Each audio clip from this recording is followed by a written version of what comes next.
ஜெய் மகாகாளி. ஆனந்தம் இறைத்துவம் சீசன் 2 ஸ்ரீ ராமகிருஷ்ண பரமஹம்சம் பகுதி 10. ஆபதாய ச தர்மஸ்ய சர்வதர்மஸ்வரூபிணே அவதார வரிஷ்டாய ராமகிருஷ்ணாய தே நமஹ. ஏகம் சத் விப்ரா பௌதா வதந்தி. ஒன்றையான உண்மை பரம்பொருளான கடவுளை அனுபூதியில் கண்டவர்கள் அவரவர்களின் அனுபவத்திற்கேற்ப விளக்கி வருகின்றனர். அஷ்டாங்க யோகம் மூலம் கடவுளை அடையும் வித்தையை அறிந்து கொள்வதைப் போல கடவுளின் தன்மையை அறிந்து கொள்வதும் மிக அவசியம். அப்படி கடவுளை பற்றி அறிந்து கொள்ள சாதகன் சில தர்மங்களை கடைபிடிக்க வேண்டியிருக்கிறது. அதற்கு 2 முக்கிய வேலைகள் செய்ய வேண்டும். ஒன்று, இறைவன் நமக்கு பல வழிகளில் நம்மை உலகிலிருந்து காப்பாற்றி தன்னை அடைவதற்கான உபாயங்களை காட்டித் தருவார். அதை உணர்ந்து சாதகன் தன்னை மாயையிலிருந்து விலக்கிக் கொண்டு அந்த பரம்பொருளை அடையலாம். 2வது, பரிபூர்ண சரணாகதி.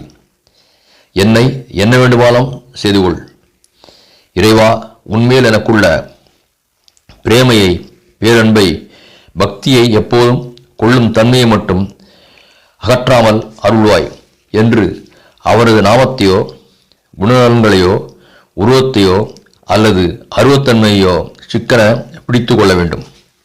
ஸ்ரீ ராமகிருஷ்ணர் பூனைக்குட்டியின்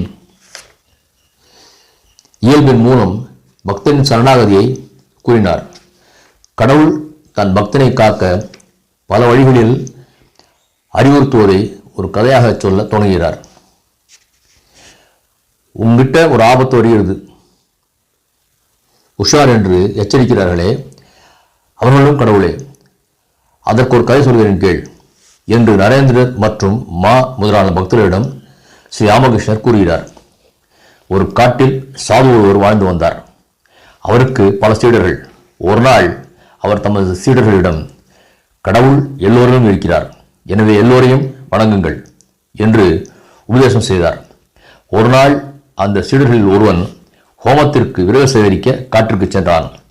அப்போது, யார் எங்கிருந்தாலும் ஓடிவிடுங்கள், ஓடிவிடுங்கள், மத யானை ஒன்று வருகிறது என்று யாரோ உரத்த குரலில் சத்தமிடுவது கேட்டது. எல்லோரும் ஓடிவிட்டனர். ஆனால் சீடன் ஓடவில்லை. யானையும் நாராயணன் என்பதுதான் அவனுக்கு தெரியுமே, அவனேன் ஓட வேண்டும்? எனவே அங்கேயே நின்று கொண்டு கைகூப்பிய வண்ணம் நாராயணனை துதித்து பாடி போற்றத் தொடங்கினான். யானைப்பான் ஓடுங்கள் ஓடுங்கள் என்று கத்தி கொண்டு வந்தான். சீடன் அதை பொருட்படுத்தவில்லை. நின்ற இடத்திலேயே நின்று கொண்டிருந்தான். கடைசியில் மத யானை துதிக்கையால் அவனை தூக்கி வீசி எரிந்துவிட்டு போய்விட்டது. உடல் முழுவதும் காயமுடன் சீடன் மூர்ச்சித்து விழுந்தான். இந்த செய்தியை கேட்ட குருவும் மற்ற சீடர்களும் விரைந்து சென்று அவனை ஆசிரமத்திற்கு தூக்கி வந்து சிகிச்சை அளித்தார்கள். சிறிது நேரத்தில் அவனுக்கு நினைவு வந்தது. அப்போ சீடர்கள் ஒருவன் அவனை பார்த்து, ஆமாம், மத யானை வருகிறது என்பதை கேட்டும் நீ ஏன் ஓடவில்லை என்று கேட்டான். அதற்கு சீடன், நாராயணனே மனிதன் முதலில் எல்லா உயிர்களுமாக இருக்கிறார் என்று அல்லவா குருநாதர் நமக்கு உபதேசித்தார். ஆகவே யானை நாராயணன் வந்தபோது அந்த இடத்தை விட்டு ஓடாமல் இருந்து விட்டேன் என்றான். இதை கேட்ட குரு, மகனே, யானை நாராயணன் தான் வந்தான், உண்மை. ஆனால் யானைப்பாக நாராயணன் உன் எச்சரித்தானே, எல்லோரும் நாராயணன் என்றால் நீ ஏன் அவன் வார்த்தைகளை நம்பவில்லை? யானைப்பாக நாராயணனின் வார்த்தைகளையும் நீ நம்பியிருக்க வேண்டும் அல்லவா என்று கேட்டார். கதையை சொல்லி முடித்த குருதேவர் தொடர்ந்து, நரேந்திரா, ஆபோ நாராயணா, அதாவது தண்ணீரும் நாராயணன் என்று சாஸ்திரத்தில் சொல்லப்பட்டுள்ளது என்று கூறிவிட்டு மேற்கொண்டு ஒரு பக்தன் எப்படி இருக்க வேண்டும் என்று தண்ணீரை சுட்டிக்காட்டி உபதேசிக்கிறார். இறைவனின் எச்சரிக்கையை புரிந்து கொண்டு சாதனம் செய்ய வேண்டும் என்பது குருதேவரின் கதையில் உள்ள பொருள்.